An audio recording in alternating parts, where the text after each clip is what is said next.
Well, hello everybody, welcome to your Language Teaching and Learning channel. My name is Santiago, and the last couple of weeks we've been talking about observations in the classroom and how that is part and it's closely tied to classroom research or action research, which we talked about a few videos ago. And it's important for us to practice observation, whether it's self-observation or peer observation, because this helps us to improve the way that we teach, right?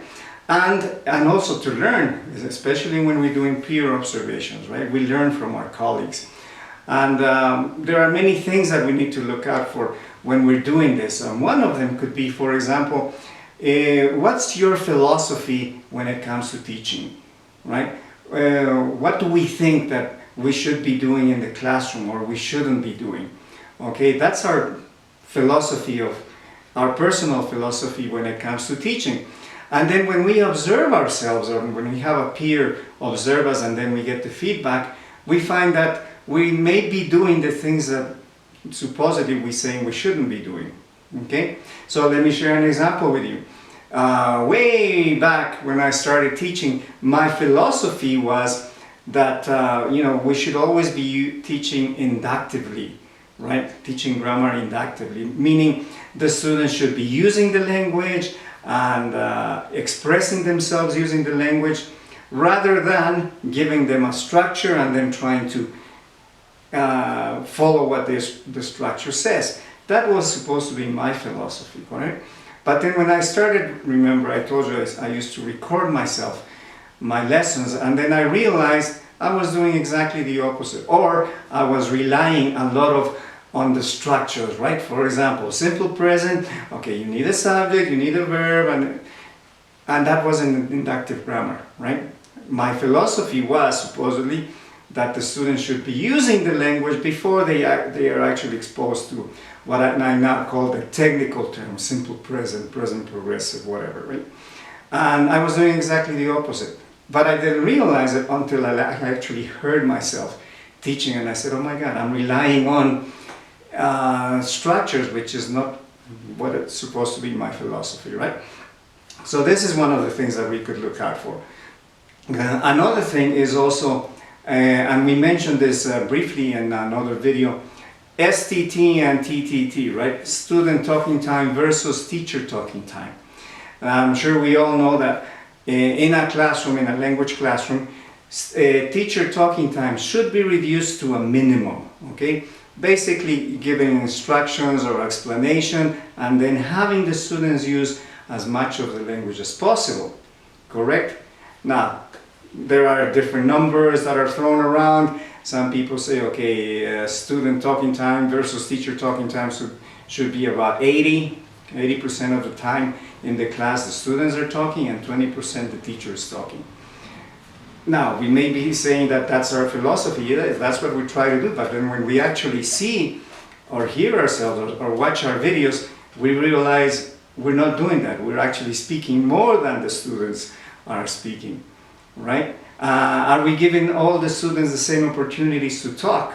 Or are we focusing on a specific group? These are things that, unfortunately, because we're teaching, we're in the class, we're involved, we really don't realize, okay, until we actually watch ourselves or we have a peer watches and they tell us, you're just paying attention to a certain group of students and so on and so on. Remember the example I shared with you last week about when I observed my colleague and then later he observed me, right?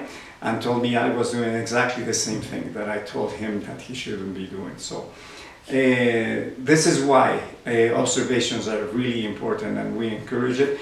And of course, there are a lot of training books, some of them specifically focusing on observation tasks, and many of the others too, when we are starting to teach, they do mention, they bring it up, and they also admit the fact that classroom observation is neglected usually.